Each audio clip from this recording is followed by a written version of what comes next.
Tonight we're going to hear Devon Wildlife Trust Chief Executive Harry Barton speak about Devon Wildlife Trust's past, future, challenges and celebrations. But before that, there's just a few simple housekeeping rules that I need to get across to you, and will hopefully make the evening run a bit more smoothly.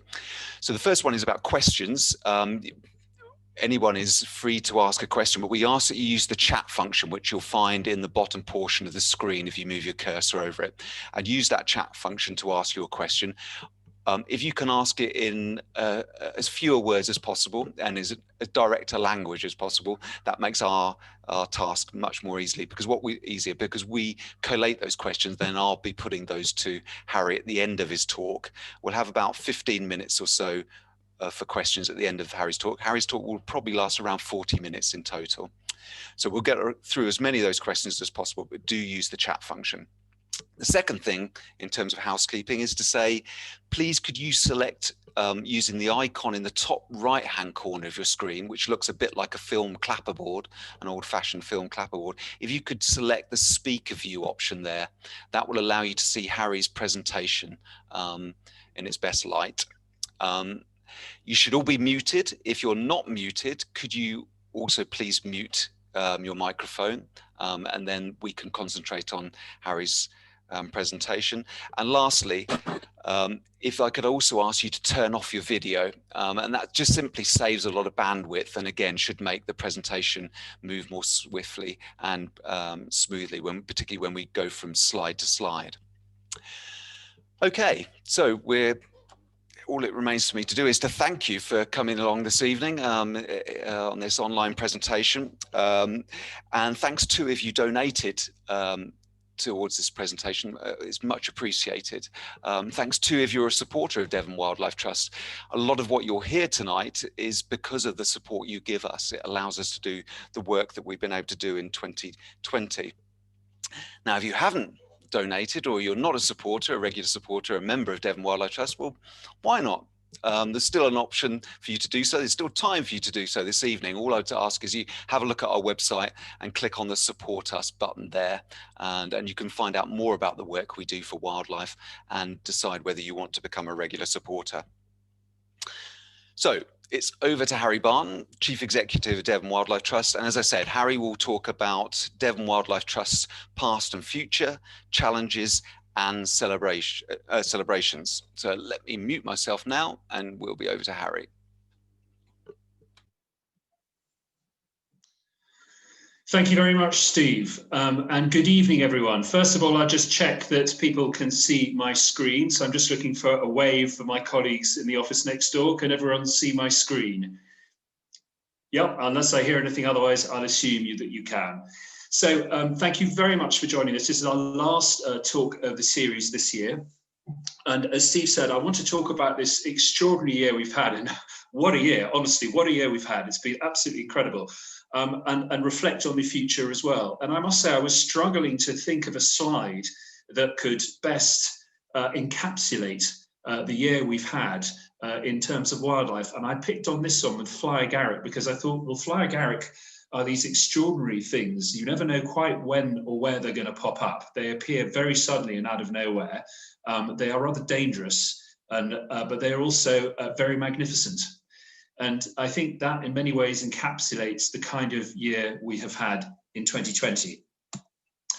So if I can get my slide machine to move on. Yes, so 2020 has been a landmark year in many ways. You may have heard recently that it was the year where scientists have assessed that the amount of natural stuff has been equaled and from now on will be exceeded by the amount of man-made stuff. So we have been replacing elephants and savanna and peacocks and rainforest and coral reef with galvanized steel and plastic and tarmac and asphalt and the like. And it's a very sobering moment, but I think it's part of the wake-up call that 2020 has been for us in so many ways this year. And it hasn't all been negative, because this is also the year when we saw the single biggest reduction in CO2 emissions, 7% or thereabouts. And yes, we know the reasons, and yes, there's been something of a rebound. But I think in the long term, it has been, it's reminded us that there are ways around this. We can travel much less and still be productive, still do our jobs. Most of us can anyway. And while there is going to be a painful transition, of course, I think it's an important part of the journey we need to go on as we go from, if we travel from this point of having great ambitions for a future green planet to actually making it work in the real world. So what are some of the achievements for Devon Wildlife Trust this year, though? So let's start with January. And January got off to a cracking start where, thanks to some very generous donors, we managed to double, well, actually more than double, the size of one of our nature reserves, Lower East Lansdowne. So Lower East Lansdowne doesn't often make the headlines, unlike Meath and Emsworthy Myers and places like that. It's a small area on the eastern edge of Dartmoor. But what's special about this place to me is it's typical of much of Devon's habitat. It's very small, very fragmented. And interestingly, the Devon Biodiversity Record Centre recently completed the first phase of the Ancient Woodland Habitat survey, and they were looking at, so they're looking in this case at ancient woodland, but what it picked up is that we have grossly underestimated the amount of ancient woodland that's in the county because we set the bar too high in terms of area. So there are lots and lots of small fragments of habitat, woodland habitat in this case, that are not being recorded because they're too small. But exactly the same principle will apply to other sorts of habitat as well. And Lower East Lansdowne is a good example of this. It's not ancient woodland itself, but it's a good example of a very small piece of habitat. And the trouble with these bits of habitat, of course, is that it's very difficult for them to survive long term and maintain all their species when they're in such a small size. So expanding them is really, really significant. And the other significant thing for me was that the bits of land that we managed to acquire on the edge of Lower East Lansdowne, they were lovely fields, but they weren't exceptional for wildlife. They can be, though, in future. And I think I'll return to this theme later, but I'm really keen that as we go forward, we don't just get our hands on the existing nice bits of habitat so that we can prevent them being destroyed. We need to get our hands on bits of land which aren't so great for wildlife and make sure that they become so in future. So, taking us on to February, though, the first big beaver moment of the year in February, and this was the publication of the River Otter Beaver Trial Science and Evidence Report. Sounds a bit techie, but this is 130 pages of really amazing scientific work. 3 PhDs involved, all sorts of appendices and other things underlie this immense piece of work. And it set the bar so high, not just for beavers, but for all mammal reintroduction projects in the country. And it got an awful lot of attention at the time, and rightly so. And here's some examples of the kind of work that was this covered. So the practical action that you see here, Mark Elliott and Jake Chant taking, either to deter beavers from gnawing some prized trees, in this case on the left, or removing a dam from a place who didn't want it, or the landowner didn't want it, or one of these wonderful beaver deceivers where we try and fool the beaver into thinking that the water level is higher than it actually is, so they stop building dams. And on the right-hand side, some of the example of the mapping that's been done, showing the potential of the whole River Otter catchment and its many sub-catchments, the potential of the landscape there for accommodating dams. And as on the back of this, a whole lot more work around beaver, potential beaver introductions has been taking place across the UK. Wonderful to see. And at this point, no word from government. We had to wait several months, but I'll come on to that when we get to the summer. So that was a big moment in February. And then we come to March. March was a very strange month because looking back, this was a time when the lockdown hadn't hit us, but the shadow of COVID-19 was really starting to loom over us, and things were changing on an almost daily basis. We knew all the horrors that had been happening in Wuhan in China, and the lockdown that was already well underway there, and all the things that were happening in northern Italy and other parts of the country. It was all of the world, rather. It was also a very interesting time for the UK. Boris Johnson had won his landslide election just before Christmas. And the country we knew we were going in a very different direction, but we didn't at that point know quite what the implications were going to be. You might argue we still don't, but anyway, we knew even less there back in March. And as far as the Wildlife Trust were concerned, this was also a strange time because we were between leaders. Stephanie Hilborn, our national leader, she had left at the end of October. Craig Bennett has now got his feet well under the table, but he didn't start till April. So this was just before all that happened.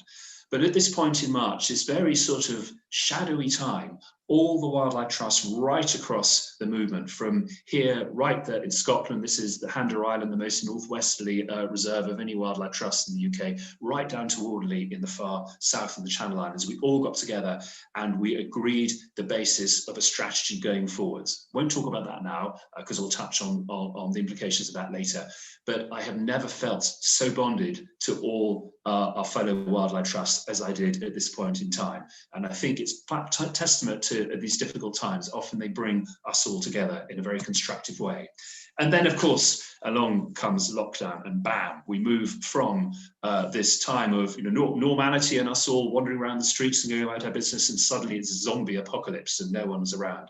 And of course, what was strange about this time is that initially everyone went home. We were told we shouldn't even sit outside in our gardens. There was restrictions to all sorts of things, exercise and all kinds of things. And of course now, as time's gone on, we understand more about the virus. We think it's okay to meet outside, and we can manage our business with far fewer restrictions than we used to.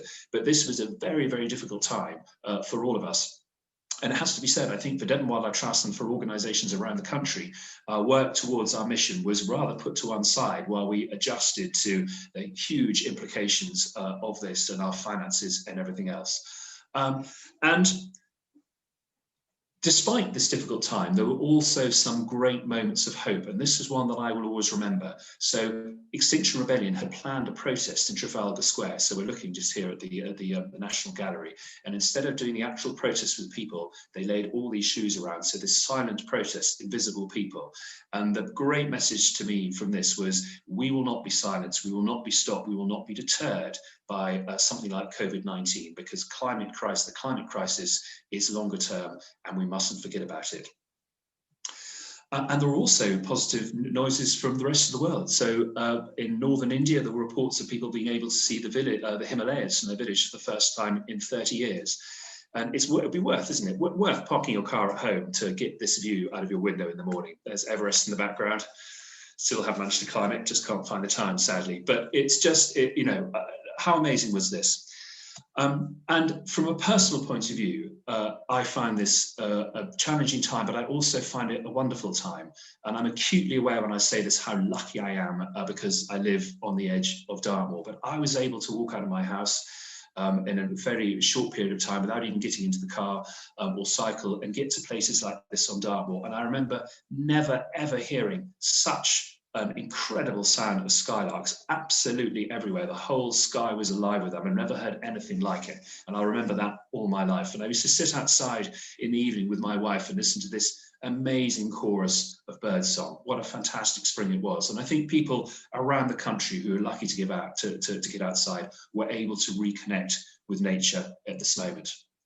But of course, it wasn't all positive. And as spring came on and April and May came our way, and we saw the trees coming into leaf, we saw the really shocking spread of ash dieback, which has spread so fast this year. This picture is actually taken from Kent, but it's very typical of what we've seen across Devon, especially around the area I live in. And our nature reserves teams have been working full pelt right through the year to try and deal with all the tree issues that we now have. So lockdown came and went, and we came back to some sort of normality come June. And in June, one of the big things that happened was the publication of a report on highly protected marine areas. This wasn't a DWT or even a Wildlife Trust report, but it was a national report in which the Wildlife Trust had a big influence. And what it was calling for was areas that go beyond marine conservation zones. Now, marine conservation zones have been great. We've campaigned hard for them. Our members and supporters here in Devon have had more impact than any other area, any other county in the United Kingdom to get marine conservation zones. And my goodness, what a success that's been. But marine conservation zones still allow some activities that we wouldn't ideally want in a marine environment. So highly protected marine areas, a little bit like no-take zones, go one step further. Nature comes first, second, and third here. Now, we don't have much evidence about what happens in highly protected marine areas around the UK, simply because we don't really have any. We've arguably got a bit of one in the Lyme Bay reefs and a small area around Lundy, but it's not enough, and there isn't enough research to make a very strong case. But if we look in other parts of the world, the case is unequivocal. So after about 5 years, you see diversity of species go up by about a fifth. That may not sound much, but it takes a long time for species to come back if we wiped them out of an area. Size of average size of fish goes up. Well, yeah, it takes a bit of time for these animals to grow and reach maturity. But look at the biomass, 446% increase. And that is the big win, that massive increase in abundance if we have these highly protected marine areas.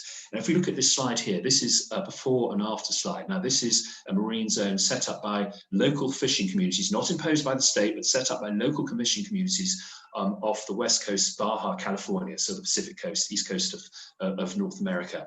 And on the left, you see before, and a few years later on the right, you see afterwards, that huge return of fish. Wow. Why don't we have some of these in the United Kingdom? And what's encouraging about this report is that a lot of the potential sites put forward are off the coast of the southwest, including the coast of Devon. And then we come to July. And this is a campaign that was led by the Wildlife Trust, in fact, led by Devon Wildlife Trust. So this is our Action for Insects campaign. The second of 2 reports published. The first report was published back in November last year, and that talked about the problems and the threats to our insect population, our insects, which make up half of all known species on the planet. And this second report was equally hard-hitting, but it talked more about the potential solutions. And these got an enormous amount of press coverage. So nearly 45 million people total reach. These were featured on the World Economic Forum website with a short film, over 80 pieces of media coverage. It really was quite extraordinary. I remember being told by someone not from the Devon Wildlife Trust that there wasn't much point doing this campaign because the media really wouldn't be interested. Well, now we know that they are. So an amazing moment, and has put insects really firmly on the agenda. Now, there are a number of things that are causing insects decline, as we know. One of them is loss of habitat, which hopefully we will address through bringing habitat back. More on that later. One of them is climate change. That's a slightly tricky one because climate change is causing insect populations to move around. So looking at global pictures is a difficult one. But the big one that we really need to focus on, in addition to habitat, is it's the use of pesticides. And you'll hear people say that the amount of pesticides being thrown on the land is less than it was a few decades ago. But pesticides became 6 times more toxic in that 15-year period between the late 90s and 2012. The number of pesticide applications doubled.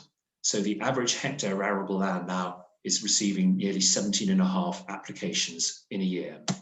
And the area subject to pesticides has doubled in 25 years. So we are throwing more toxic pesticides more often on a larger area of land. And when you take account of the fact that 3/4 of a county like Devon is farmed, you can see just why this is having such a major impact. But of course, it's not just farmland. We all use pesticides. They're used in people's gardens, on lawns, around buildings. And we all have a role to play in this. And I think ultimately, with every single successful campaign, it's down to community action, whether that is taking direct action themselves, like these individuals here in London, or whether it's putting pressure on other interests to change their behavior. But a very exciting campaign, and we're still running with it now. So that's July. We then move on to August. Now, August is an interesting month. Someone in Westminster decides that it's a great idea to rip up the planning system and rethink it. Now, this is a tricky one for the Wildlife Trust, because I think we would all agree that the planning system does need a review. There are plenty of things that aren't great about the current planning system. But the changes being proposed would come up with zones where development was given permission automatically, and areas where development was strongly encouraged, and some protection zones. But what it doesn't say is how you fit in climate change, action for climate change, how you fit in areas for wildlife to recover, and a whole host of other things as well. So we launched a campaign, Planning to Fail. Sounds a little bit negative, but really we felt that the threats to wildlife needed to be brought to the public's attention and Parliament's attention. And we haven't heard what's happened to this bill since, or these proposals since, but we know that an awful lot of MPs have listened very hard to us, and indeed you, because so many of you brought this to the attention of your local members of Parliament.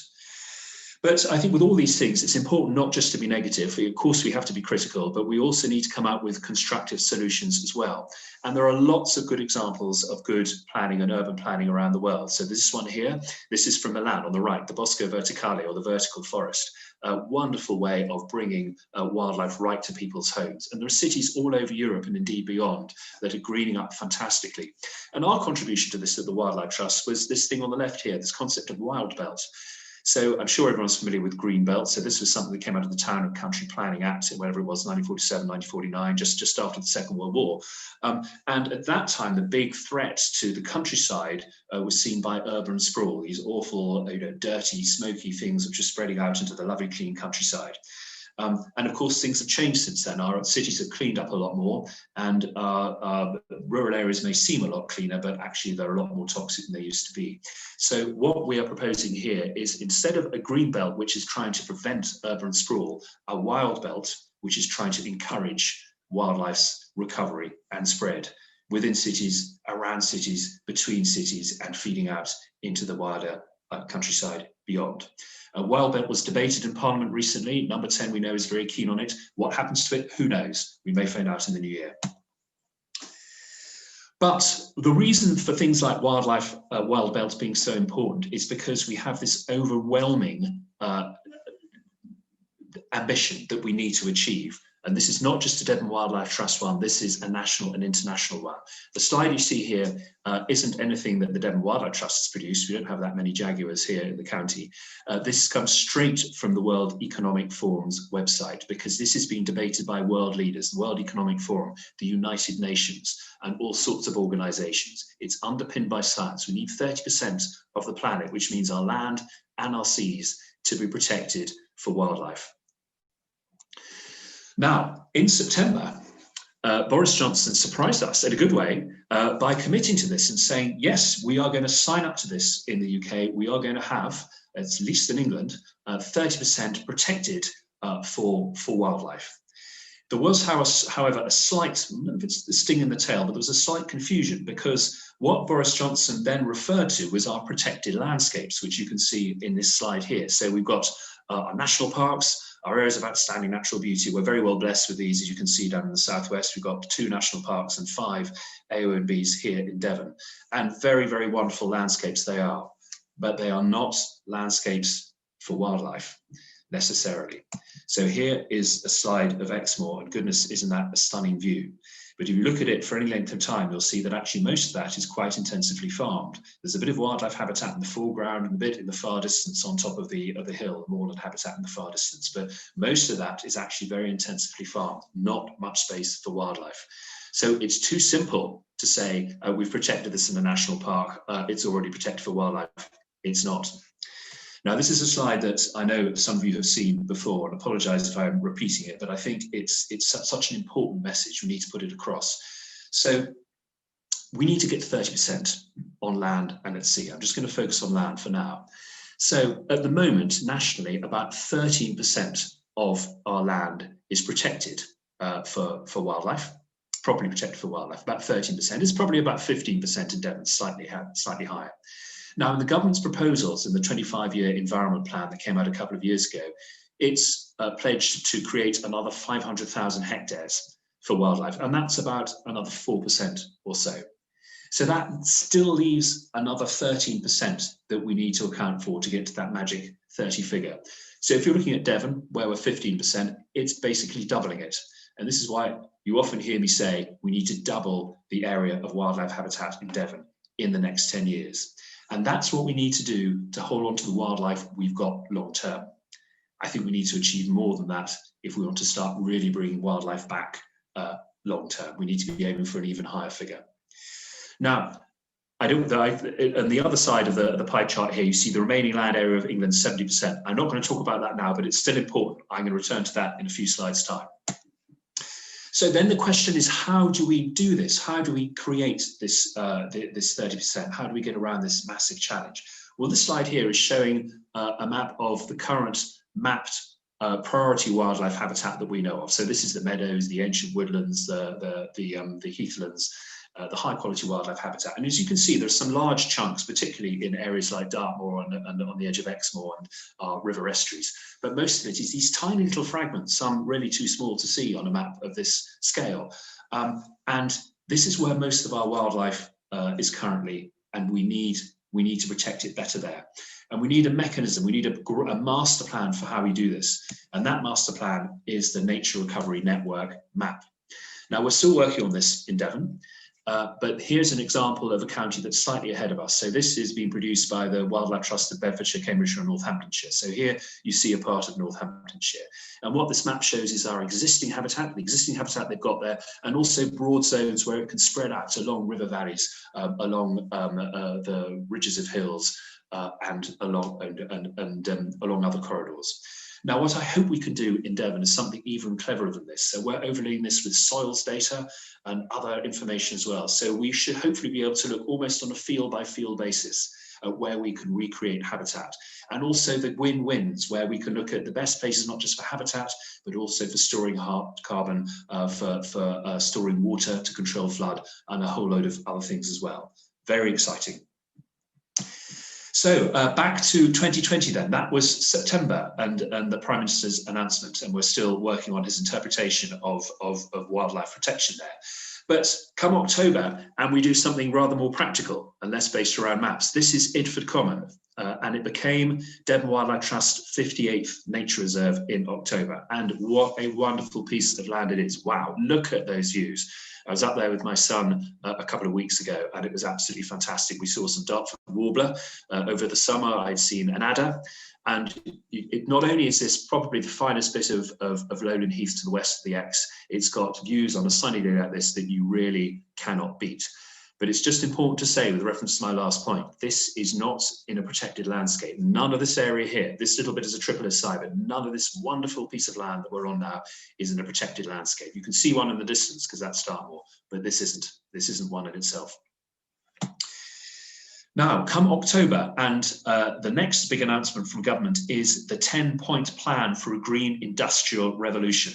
And that sounds incredibly grand, slightly alarming in some ways, but it was a very ambitious plan. And in there were offshore wind turbines. They got a big spread in there. Nuclear power, we all have different views on that, but anyway, it was in there. Getting rid of petrol-powered cars and moving towards electric cars. The green finance to make all this work. All these things were in there, and lots more. Fantastic. What was not said much in there was anything about wildlife protection. Some mention of protected landscapes again, but not very much about wildlife protection. So yet again, we have some more work to do. And I think the big journey we have to take here with central government is this understanding that the natural world out there has such a crucial role to play, not only for our health and well-being and a healthy planet, but also for the battle on climate change that we need to fight.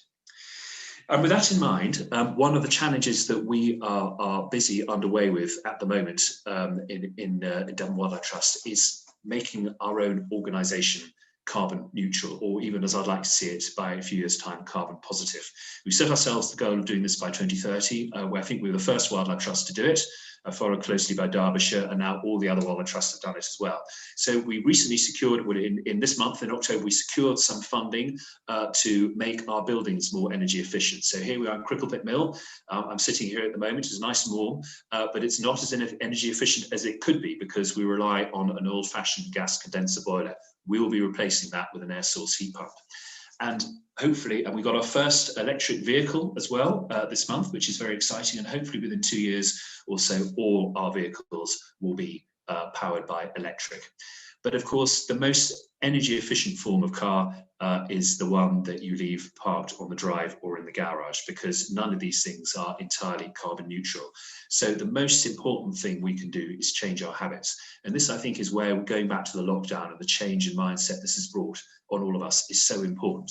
So we need to be cycling to work, walking to work, and we need to be working from home much more. So when the COVID period ends, and goodness knows where that will be, probably halfway through next year, we won't be going back to working 5 days a week in the office. Most of us will be working at least 50% of the time at home. So gearing us up for that and buying up computer equipment and things we need to enable us to do that is something that we have prioritised this year.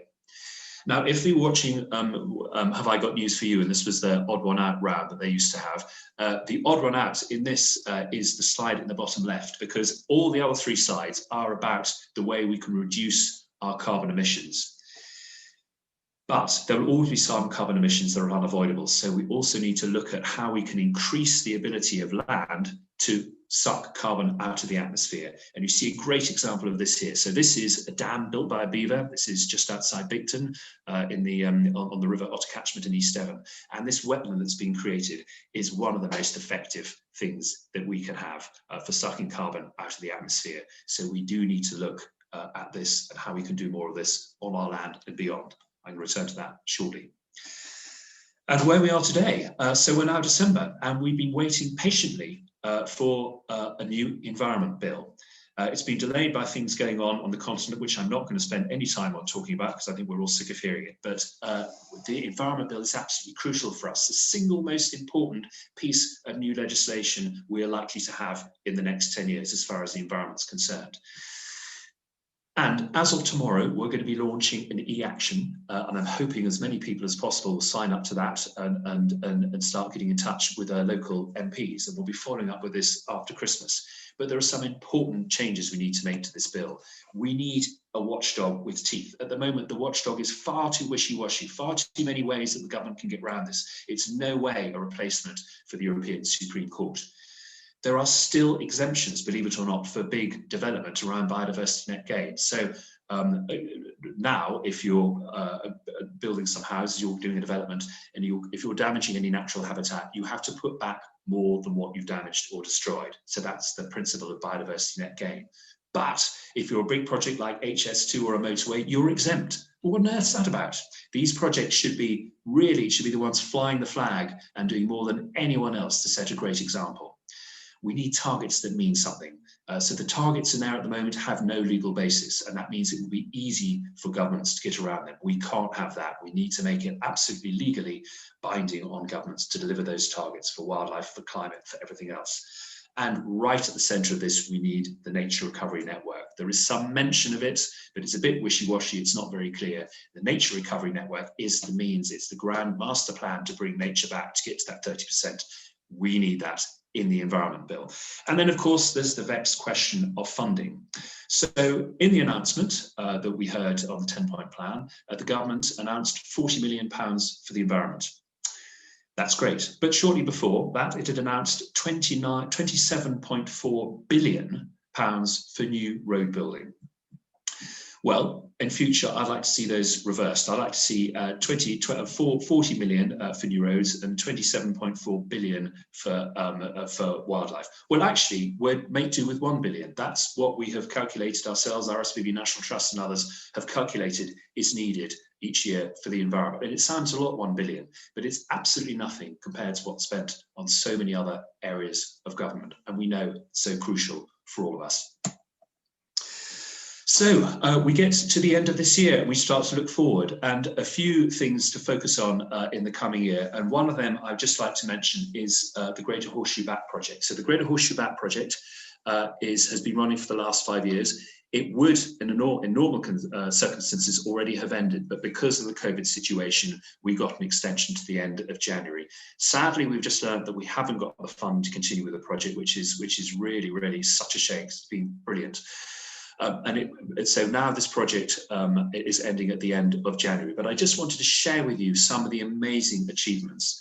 So 1,750 hectares restored for bat-friendly habitat, and 16,000 hectares of land positively influenced. 344 kilometres of hedge. That's the same, that will be enough to line a road from Exeter to Land's End and back again, so both sides of that road. 20,000 people engaged, and 87% of those 20,000 people all saying they will do something positive for the Greater Horseshoe Bat. So if that's not a successful project, I don't know what is. But what I want to touch on now is the future of Devon Wildlife Trust, because we are in the middle of drafting our 10-year strategy, and we're doing this in concert with the rest of the Wildlife Trust movement. And one of the things that you'll pick up over the new year, I hope, is a letter from me asking you please to answer a survey, a short survey. It's nothing too long and difficult, and this is about the future direction of the trust. But I believe that over the next 10 years, we really have to up our game. We have to think with much greater sense of ambition about how we're going to tackle some of these big challenges for us in the future. And one of the things I think we need to do is look at much larger scale restoration of land. So Devon Wildlife Trust has done very well at acquiring small areas of land, protecting them, building on its nature reserve portfolio. So that's increased by about 2/3 in the last decade, which is absolutely fantastic. But this is a case study I'm sure you'll all be very well aware of. This is the Knepp Estate in West Sussex. And here on the left, you see what it looked like in the late 90s when it was all farmed very intensively. And here on the right, you see after a few years what's happened since they changed the management. So you can see the hedges start to grow out, some of the fields start to scrub up, some of the wetlands start to spread. Now, Knepp is talked about by many as a rewilding project, and it's talked as if this is turned into wilderness. And of course, it hasn't. This is one of the big myths about about Knepp even. This is an estate that is still farmed, and venison and pig and organic beef are all farmed in large numbers on this estate, and it's a big part of its income. But what you do see here is a very, very different change in management style. Now, Knepp is one way of doing things, and it can be replicated in some ways, but it's not the solution. It's one possible solution. And I think we need to look at others as well. So this is a picture here in Devon. This is a quarry site. Now, we all know Meath Quarry, I hope, one of our best and most diverse reserves. Meath looked like this 20 years ago. It was very much industrial scar with sort of big, murky looking puddles in it.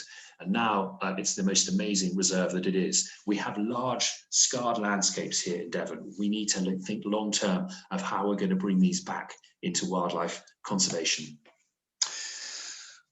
And I also think it's not just about the habitat, it's about bringing back the functionality. Now, this is not a real landscape. This is an artist's impression, and it's looking at the delta of the river Oder in North Germany. So this isn't reality. But what I think this slide represents is the complexity of a fully functioning wildlife landscape. And what it reminds me of is the number of things that we have removed from our landscape. And I remember about 30 years ago going to and hitchhiking as a student around the west of America, and wherever I trod, chipmunks and birds and things, and sometimes reptiles that had slithered away, disappeared into the bushes. And I thought, what a rich place it was. And I came back to the UK and I thought, wow, this is so silent, it's so empty. And over the centuries, we've taken out the big predators, we've taken out the big herbivores, we've taken out a lot of the recyclers, the carrion feeders, and an untold number of things that we don't actually see, and they don't make the headlines, but they're nevertheless there.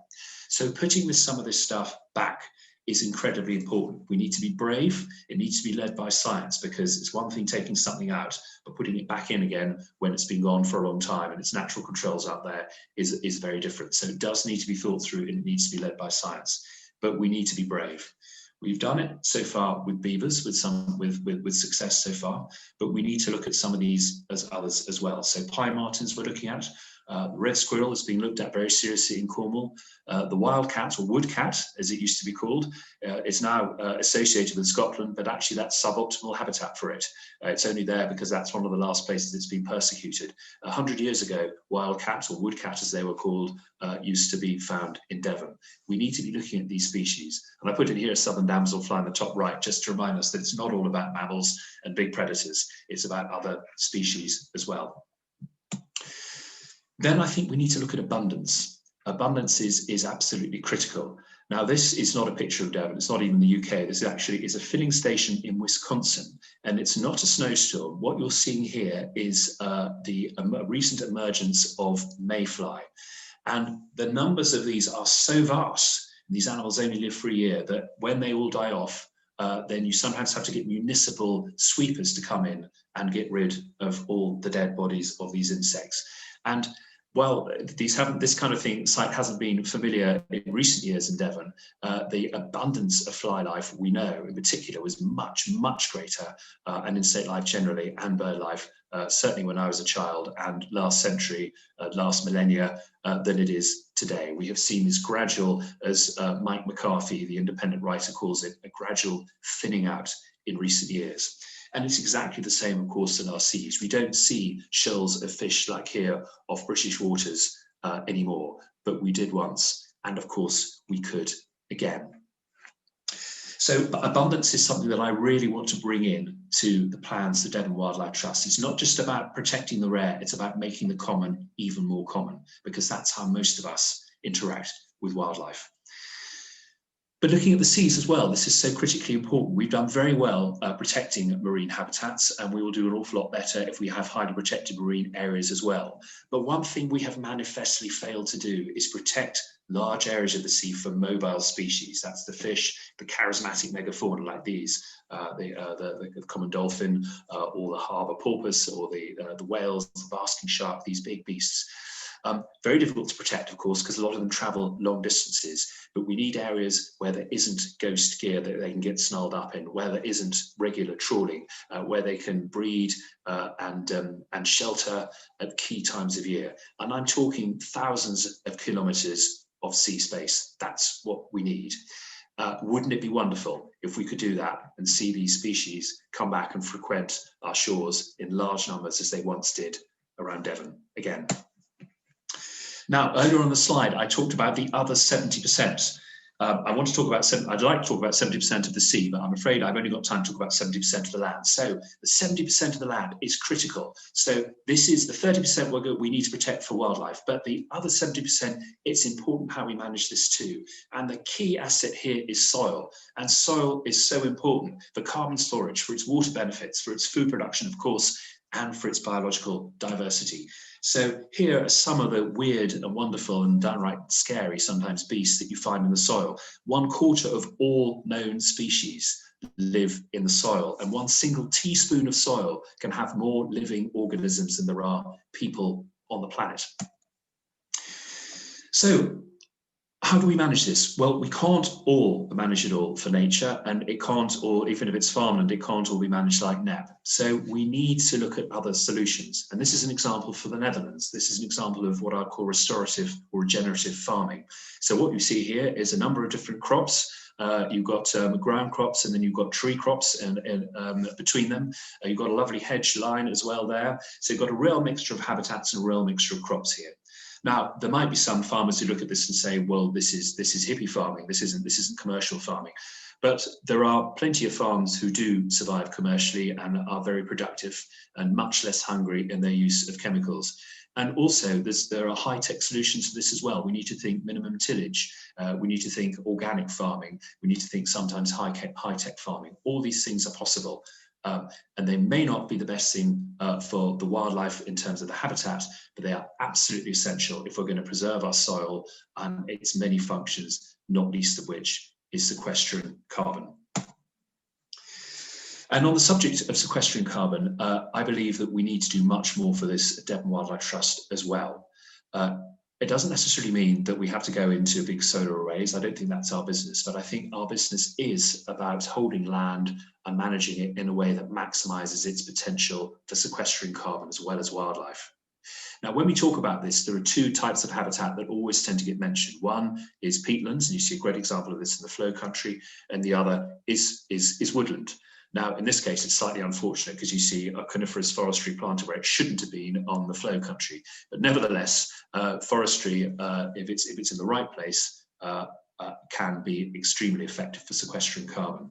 But all habitat types have a role to play. Not all equally, but they all have a role to play. So salt marsh, kelp beds, these are 2 of the most effective ways of sequestering carbon.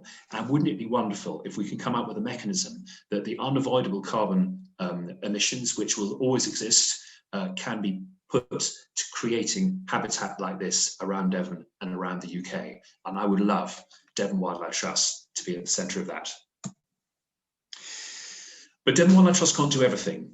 This is a picture from Norway, and here you're seeing a group of people who are protesting against the culling of wolves. There are only 100 wolves wild, I gather, in Norway, but they still get culled every year. And these groups don't belong to any particular organisation, and they get involved in all sorts of things, sometimes protesting against things, sometimes arguing in favour of things. But one of the things one of the ways I'd love to see us develop at the Devon Wildlife Trust is to encourage the many community groups out there who want to do things their own way. They don't necessarily want to be part of an organisation like Devon Wildlife Trust or the National Trust or the RSPB or the Woodland Trust. But what they want to do is take some ownership of where they're taking their own community. But they could do with a helping hand and some guidance, perhaps some resource from an organisation like us. And that is another big area I'd love to see us develop, because what we really need to get to is a big groundswell of people taking action across Devon. We need about 25% of the population to be doing it, and that means many more people who are ever likely to directly support an organisation like us. So big change in the way we work with people. And finally, this is my last slide. I would say that none of this is possible or would be possible without our amazing supporter base, and that of course is all of you. Now what you're seeing here is a picture of some wonderful insects which I managed to pinch from the latest Action for Insect Support, and I'm not trying to draw any dangerous analogies between the invertebrate world and our supporter base, but what it did make me think of here is how our supporters are so varied. They get involved in so many different ways, they're often unknown and sadly not appreciated enough. But without them, nothing that Devon Wildlife Trust does would be possible. So this year, you have kept us alive by being members and remaining being members. You have helped bring about lots of really positive action through getting involved with things like the highly protected marine areas and the campaign on the land use planning, and you've helped us in many practical ways as well. And as a result of it, at the end of this very difficult year, the Wildlife Trust is thriving, its finances are sound, and I'm optimistic about the future, uncertain though it is. So thank you so much for all you've done for us.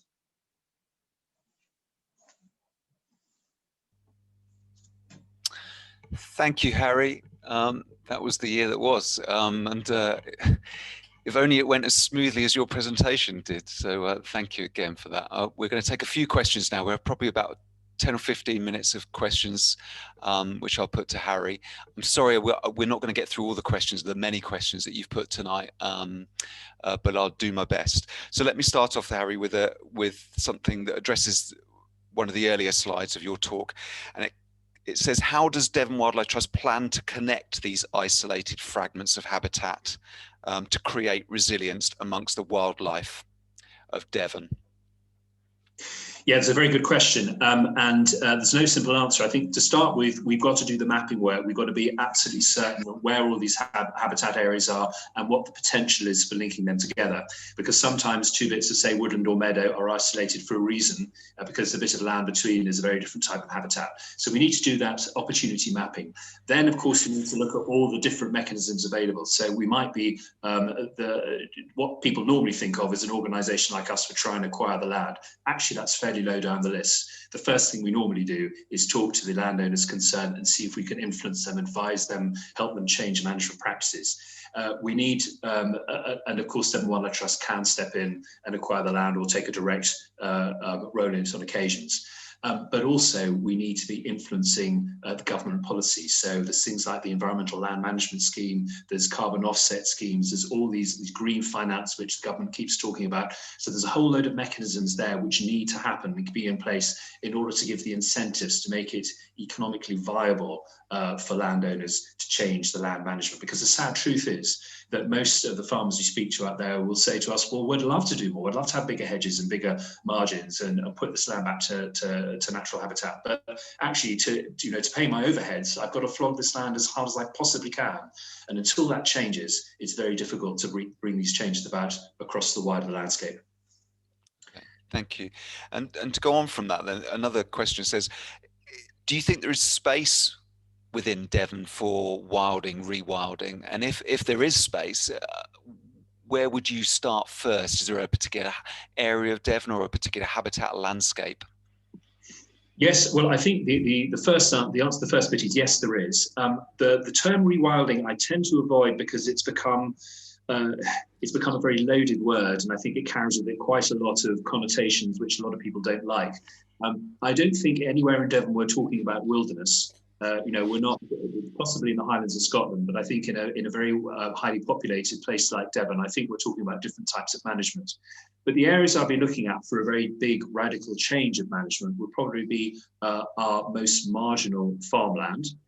So there are parts of northwest Devon which would be unlikely to be farmed without the current subsidy regime. Some of the marginal areas around our uplands, and also some areas where there has already been a huge radical change in the landscape. For instance, some of the quarried areas that I showed. So often starting from a blank sheet like that is actually the easiest way to bring about real change. Now, in all those cases, I'd say it doesn't mean driving the current landowners off the land, far from it. Often it just means farming or managing the land for a different product. So, at the moment, the subsidy regime is paying farmers to farm the land, and it's not really paying the farmers to produce food products. That's a bit of a myth. It's really paying farmers to farm the land, sometimes to own the land.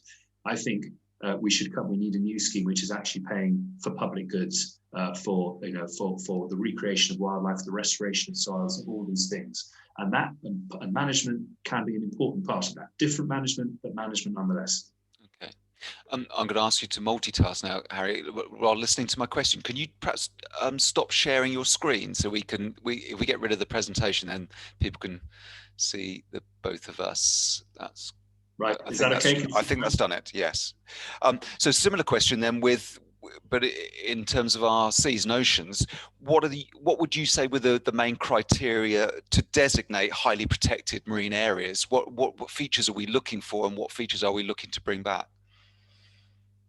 Gosh, that's a good question. Well, I think we start by looking at the range of habitats that we've got, and making sure that there's a good spread of those around, in the portfolio.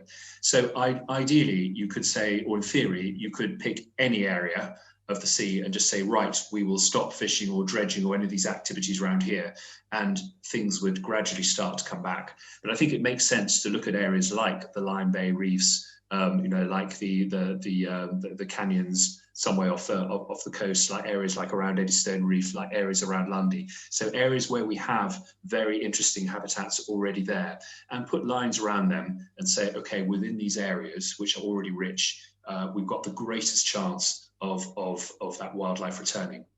And something that's been a real problem in many of our marine habitats is our lack of knowledge. So some of these areas are very difficult to survey. So the North Devon and Cornwall coast is a good example of that. Very big tidal regime, lots of storms, turbid waters. Most of the time it's not safe to go and survey there. So we need to build up our knowledge base as well. But I think the most important thing is to have that network. So wherever the sites are, we need to look at them being a good spread all around the area. So we don't have one big block here and then nothing for hundreds of miles around it, because that just simply doesn't work. Okay, thank you. Here's a question about planning. So how much influence does Devon Wildlife Trust have, or could have, in the planning of homes in Devon, and specifically in terms of planning in the needs of wildlife? Oh gosh, not as much as I wish we did, is the honest answer. We don't have any statutory powers at all, so our powers are really powers of persuasion. So on occasion, we have been a bit more persuasive. So there's, in the last 10 years, we've fought battles in the High Court on a couple of occasions. We haven't won them, I'm sorry to say, but nevertheless, the very fact that you can take a battle there can change behaviour, and we certainly did see that. And I think by virtue of the fact that we can say we represent 35,000 members and an even larger number of that when we talk about social media supporters, and we all are very concerned about this, that is something that a local authority will listen to. But the short answer is we don't have anything like as much power as I'd like us to have. And one of the big difficulties with the proposals the government put forward is that it would reduce that local democracy even more. And that's one of the main reasons why I think we need to resist them. So going forward, I think probably the best way we can be influential is to come up with positive solutions rather than saying, no, we don't want this, no, we don't want that, because the government can always come back and say, well, look, sorry, but there are too few houses. If you don't have them here, they're going to go somewhere else. You can't say no to them anyway. And that is a reasonable argument. So we need to come back with positive solutions and say, okay, don't do it like this. Don't do it like that. And that is a whole lot better. And that's the approach we're trying to take. Hopefully time will tell that it will be a successful approach. Okay, thank you. Some specific questions now. Another common question over the years. What is Devon Wildlife Trust's view on the badger cull? So we are not in favour of the badger cull, and the simple reason is that we don't think it's supported by the science. It's very difficult, the badger cull. We recognise that there's huge pressure put on farmers by bovine TB. We had, in the days when we had our own herd, we had our own farming operation shut down by bovine TB. I've been responsible, not in this job, but in previous jobs, I've been responsible for managing farms, and I do know something about what's the stress and difficulty that causes. So it's not in any way a not caring about the impact on farmers argument. It's simply that we don't believe it's going to achieve the right result. Now, I think there have been some positive moves recently. So there's more talk of vaccination. There has been more of a regional approach, more talk about biosecurity, better testing. All these things I think are going to help. I don't believe any of these things are a panacea. They might have some impact, but I don't think any of them on their own are going to have a panacea. I think we just have to keep battling at this and see it through. But we will continue to work as constructively as we can with farmers, and we will continue to try and listen. Early this year, one of the things we did was we tried to convene a meeting with a lot of farmers and others to talk about vaccination and the chances of rolling this out and see if we get some support. Now, sadly, I think in Devon, this has become such a divisive issue that approach didn't work, but we will continue to try, because I think it's only through dialogue and trying to meet minds here that we're ever going to solve something like bovine TB. I told you these questions have a habit of switching around. So this next one is a bit of a jump from badgers, but it says specifically, Harry, what are your feelings about nuclear fusion and sustainability? So what are your views, my personal feelings? So this is nuclear fusion rather than fission. So we're talking about okay. So nuclear fission, of course, is always this goal thing, which is always about 40 years off and has been that way for as long as I can remember. But nuclear fusion, it's a difficult one. Personally, I have concerns about it. And the main reason, well, there are two reasons I have concerns. One, because although it's always talked about as being a very safe carbon neutral option, it's not quite as carbon neutral as people talk about, because mining uranium is far from a carbon neutral activity and has a lot of problems at source, which we don't tend to see in this part of the world. There are other reasons as well for that. But I think my other point about nuclear fission is that I think it can easily be seen as a sort of a big engineering distraction from greener approaches, which are about reducing our need for energy in the first place and looking at renewables. So I wouldn't say personally, I think nuclear is an abomination and it should be wiped out and stopped straight away. I certainly don't think that. My nervousness about it is that we think that going nuclear in the way that France has done is the solution, because it's wonderful, cheap green energy. It's not. Maybe better than coal-fired power stations, but it's not entirely green, far from it. Okay. I'm going to ask you just two more questions. One is quite specific. What can Devon Wildlife Trust do to inform pet owners that pet flea collars contain neonicotinoids? Oh, good. I'm pleased you asked that question, because I meant to mention that in my presentation and I forgot it. So yes, absolutely critical. So you probably heard in the news recently, many of you, about the, all the pet treatments that end up in rivers and are a huge problem. And one of the things that happens now, of course, is that, I mean, I owned a dog when in the late 1970s. I remember having it as a puppy for my 11th birthday. It was 1978. And she passed away in the year 1990. But at that time, I don't remember ever once treating my dog for anything. I think we took her to a vet a couple of times. It wasn't about treating for worms or fleas or anything like that. And now it's almost taken for granted that we all do this on a regular basis. And we see pet companies actually send this stuff to you on a quarterly basis or a monthly basis and encourage you to use more of it to keep your pet healthy. So I think there's a lot of education work to be done with pet owners. There's a lot of education work to be done with the companies who promote these chemicals as well.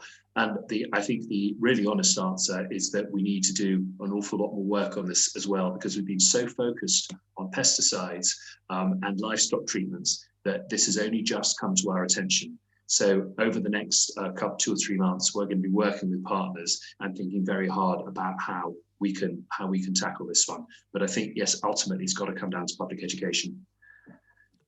Well, I edit Wild Devon, our magazine. So one thing I could do is make sure we add that into a future Wild Devon, just that simple message about, I think for a lot of people, it's not knowing that this is even a factor. So I'll pledge to do that tonight. So thank you. Thank you, okay. Last question then, an easy one to finish your year on, Harry, before you go off to Christmas. Do you think that the government are just offering us green platitudes? Well, yes. Well, do you want to be cynical, or should I be cynical rather, or should I be optimistic? I think the government's intentions or certainly parts of the government's intentions are good. So I think there's a winning spirit there. I think the flesh is still weak. We're not seeing the money coming through. We're not seeing the changes in the way that, Treasury prioritizes things. We're seeing a lot of good stuff coming through from some government departments, but not all of them. We talked about the Environment Bill earlier on, and one of the other things I could say about the Environment Bill is it puts a duty on 1 or 2 parts of government, but it doesn't put a duty on all the statutory agencies. It doesn't put a duty on the Treasury or the Department of Health or on all sorts of other parts of government. So there's an awful lot more work needs to be done to embed this. And of course, the danger of doing this or not doing this is that the next government could just come along and say, oh, well, the environment was a Tory thing, where the next party, we want to do something different. We want to focus on, I don't know, schools or something else. So I think we need to remain optimistic. We need to take the government at its word, but we need to remind it where it's being skin deep, where it's being, a little bit flimsy in what it's putting across. And we need to be brave enough to say to it, look, thank you very much for 40 million, but please think 4 billion. 40 million is not enough. And we'll need to keep saying that, and we will keep saying that as we go forward, this government and future governments, because until that happens, we're going to be having these same conversations year in, year out. Harry, thank you for tonight's presentation. I found it really illuminating, and thank you, all of you out there, for the great questions as well. It only remains for me to reiterate what Harry said in his talk, which is a big thank you to all of you for your support through this very difficult year. Your support really does make a lot of difference to us, but critically, it makes a lot of difference to the work that we do for Devon's wildlife. So just remains for me to say, have a Merry Christmas, a Happy New Year, and a safe 2021 and a brighter future for all of us. That's at the very least we can hope for. So thank you and good night. Merry Christmas. Bye-bye. Merry Christmas. Bye-bye.